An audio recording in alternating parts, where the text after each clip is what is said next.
I just learned at the ripe age of 31 that I, in fact, have a very, very bad scarcity mindset when it comes to dating and relationships. And what I mean by that is pretty much every single time that I've liked a guy, I completely threw my standards out the window. And it's really funny because at the time that I was seeing each of these people, I did not think that was the case. Like, I genuinely thought that they were the entire package. And then my friends would be like, Alexa, this guy sucks. And the reason why they said that was because I was only focusing on like one or two good qualities that these men had.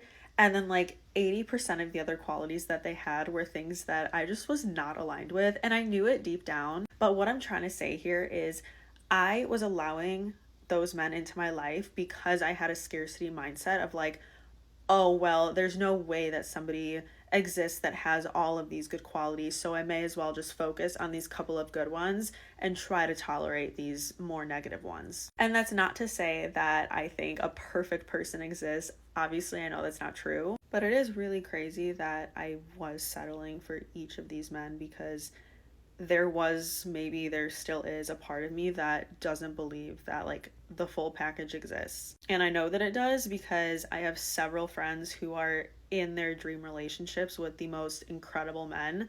So I know it's out there, but my brain tends to have the mentality of like, you're the exception, like you're the only one that's not going to find someone that fits majority of the stuff that you're looking for. So therefore you have to settle for pretty bad qualities that you don't even like. But it's really interesting because like I do consider myself to be a woman with high standards. Like I really don't just allow every man that gives me attention access to my life. But the ones that did have access to my life, they did have specific qualities that I was genuinely looking for in a partner. And then when the other negative qualities started showing up, I really thought to myself, like, oh yeah, I can deal with these, I can tolerate them. Because like, what are the odds that I'm gonna find someone that has these specific traits as well as these other ones that this person is lacking? Which is not a great way to think. Because like genuinely, any time that I'm not talking to someone, which is majority of the time, I really don't give men the time of day. And it's frustrating that when a guy does enter my life, it's so easy for me to just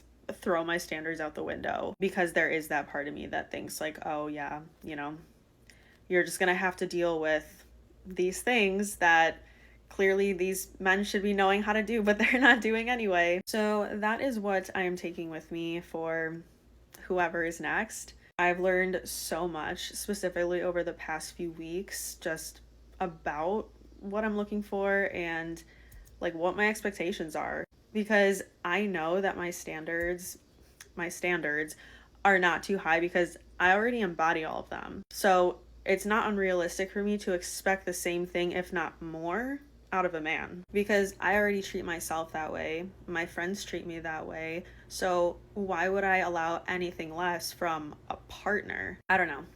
Just a lot going on in my mind right now. Basically, what I'm trying to say though is never again am I going to settle for somebody because they have like maybe one or two qualities that are really important to me, but then the rest are just things that I do not want at all. And I'm really working on training myself to be okay with letting someone go, even if they do have certain things that I like, but then the things that I don't like are not enough for me to want to continue seeing them. And that has always been the hard part for me.